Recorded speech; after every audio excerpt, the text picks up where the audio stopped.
Мен Хасенғали Жібек, Алматы облысы Сарқат ауданы Қойлық ауылында тұрамын. Бірақ та дарынды балаларға арналған Жыланды лицейінде 8-ші сыныпта оқимын.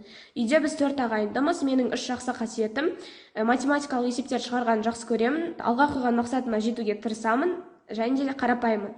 Менің 3 жаман қасиетім: еріншекпін, көп ұйықтаймын, және де кейбір кездерде түктеге қызығушылығым болмай кетеді.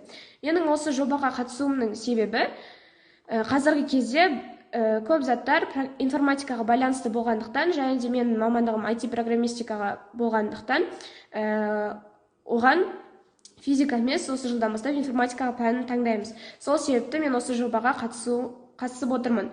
Менің алға қойған мақсатым ол мықты және де білімді